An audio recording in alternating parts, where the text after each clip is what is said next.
That revival come. Hey! Revival come. The other day, some young men went because they felt that life was meaningless if they didn't have money.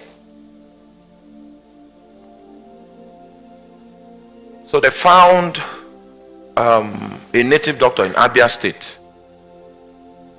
So if you are from Abia State, well, there's no personal intention of putting your state down. But I'm saying that this native doctor, the one in question, there are others in Imo State, others in Ebonyi State. But this one I'm talking about is in Abia State. So they went and took some things from the man, and the man asked for a sacrifice, and they were bold enough to offer the sacrifice. They brought some heads, and the money began to flow. This one is too hard. Let me give you a softer one. This story is too hard. Well, the money began to flow. Before they left, the man gave them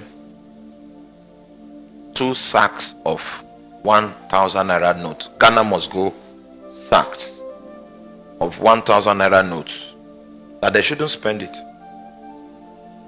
They should take it and give somebody that they know is greedy, so that the person can spend out of it. The moment the person spends out of it, the person's soul has been trapped, and the person will die, start going lean. Demons will be drinking the person's blood until the person's dead. And in fact, if you take the person to the hospital, the situation will be aggravated. So he now took his own bag of money and looked at his entire family. Who is due for death here? And he felt his grandfather was the one that should die, because the man was 90 something years old. If he dies, it's not a bad thing. So he went and gave him the money and told him, don't spend this money. Don't tell anybody about the money. Just keep the money. I will come and tell you when we'll spend it. Unfortunately for him, even though he was a terrible unbeliever, his grandfather was the person that rings bell for prayer in their village. The bell or prayer is his grandfather that used to ring it early in the morning. So when the boy told him this, he now dug a hole under his bed, put the money, covered it, forgot it there, didn't touch one penny.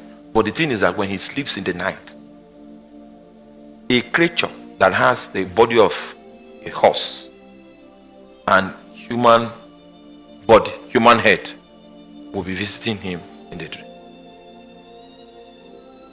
So this thing continued for some months. He now called a fellow old man that was 90 years. They were the only 2 old men in the village. Called that old one and said, his grandson brought one money,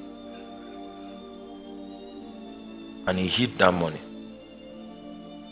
And the moment he hid the money, this creature has been appearing in his dreams. It seems that money is not good money. The other old man told him a story about something similar to what he was doing and advised him not to spend from that money.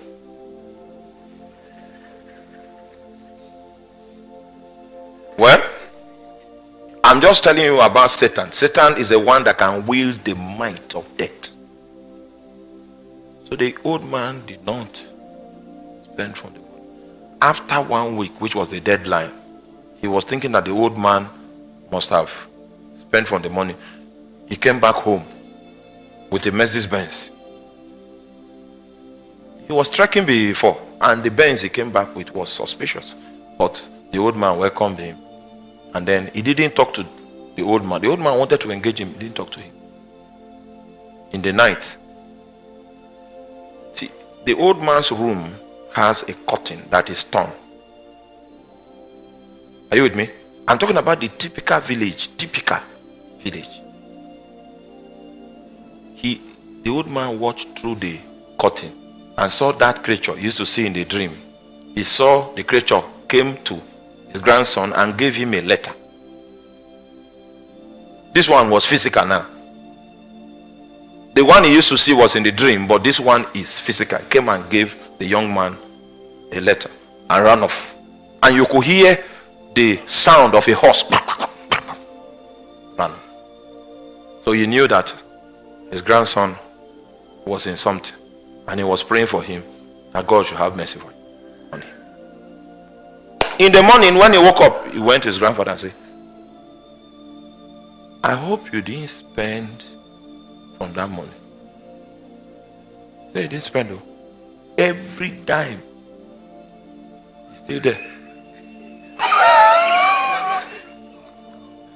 He said, I hope you didn't tell anybody. He said, there's a creature that you saw, the creature that came to you yesterday have been appearing to me in the dream. So I had to consult another old man to find out what you have gotten yourself into. That's when the man shouted and said, hey, you have killed me.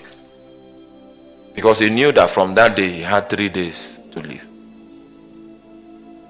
So he went to Abuja, gave his younger sister the car, the Benz, went here, some of his lands he gave out, gave here, gave that, and then came back to the village so that they won't need to transport his dead body.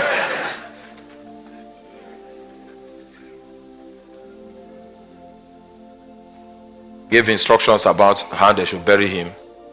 The younger brother became a millionaire because of. So, him that wields the power of death came to in the night and took him. That was how that guy died. Me and that guy were on this campus. So I'm not telling you what I don't know. In fact, he's 1 year younger than I am. That's how he died. He played the game into the court of him that wields the power of death, and he didn't survive it. And there was no prayer that could be prayed to restore him, because the grandfather is a prayer warrior. He's the one that rings the bell for prayer early in the morning, 5 a.m. People that want to pray, he will ring a bell for them. So the power of death could not hurt the grandfather. We only threatened him, I will kill you, I'll kill you. But there was no ground. But for the guy that played into what you don't know will not know you.